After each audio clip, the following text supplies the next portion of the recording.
Hey, family. What's going on, everybody? It's those Baxters. Yeah, I'm Juan. And I am Kayla, and we've been married for 21 years. 21. Yes, and we love to encourage people. Yeah, and encourage people who are married, because that's our whole thing, to keep marriages going, to keep them strong. So we're here to give you a couple of nuggets that has helped us along the way, so maybe to help you along the way as well. Yes, and we are living our marriage out loud. Yeah. Today we're going to talk about communication and the art of listening. Yes. For my brothers, look, can I start off first? Yeah. For my brothers, listen, this is what you want to do. You want to practice your active listening.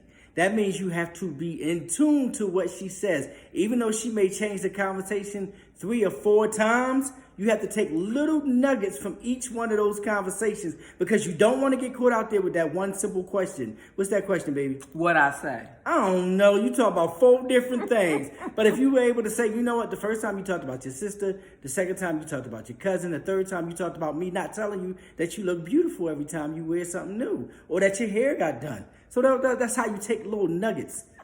My hair's not done? No, I mean, your hair looks done. Now, you know how it is. Well, no, when women, listen, because fellas, our ladies that get their hair done, and if we don't recognize that they got their hair done, or they got makeup on, or something changed about them, they all look at us automatically like we're not paying attention to them. That's right. Wow. So it's not only just listening, it's also just all about paying attention. Oh, it's about communicating too. Yeah. So what do you do when your significant other doesn't recognize or realize like those things that have changed? How do you communicate those things without it being an argument? So I know, well, first thing I thought of when you said that is like, even when something changes, or like, let's say I got my hair done and you don't say anything. And then I'm doing all kinds of stuff in the mirror with my hair. And like, sometimes it's just as easy as saying, baby, you see my new hairdo? And because it's beautiful. Maybe there's something else on their minds. Instead of you trying to see, well, I'm going to see if he says something, you're already setting yourself up for failure. Instead of deciding, because when we do that, we decide that we're going to be angry if they don't do X, Y, and Z. So you might as well just ask the question, and then you can avoid all of that. And another thing I was thinking of, you want to say anything about that before? No, you were right. So, So another thing I was thinking about in communication or active listening is it's called checking for understanding. Oh, that's a good one. Yes. So which means like my husband could be talking about something, right? Right. Or I'm talking about something. And then I got to say, so let me get this right. You're saying, so that way I didn't say, oh, I wasn't listening. I just said, so let me make sure that I understood what you said. So you were saying. And he repeats back what he thinks I said to him, vice versa. So let me understand this. You're talking about, and I'll say blah, blah, blah, blah, blah. And it gives him the opportunity to be like, no, that is not what I was talking about.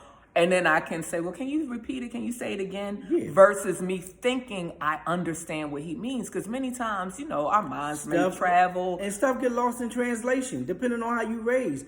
I'm kind of hood. No, I'm really hood. She's not. So the way stuff comes out to me, it's not the same way that she's going to regurgitate it. Yeah, so sometimes like you're just thinking you're thinking about something else. He says something, and because of my past history with it, I think he means something else. Well, that's a whole nother topic. Yeah, we'll talk about that next time. Yeah, it's easy to think that your significant other means something else based on your own history. So check for understanding. That gives a person the opportunity to say, no, that's what I meant. Yes. Right. Or yes, that's what I meant, or no, that's not what I meant at all. And practice active listening. Those are like our tips for the day. Like practice active listening. And what else, baby? Check for understanding. Yes. We are those Baxters, and we're living our marriage out loud. Peace.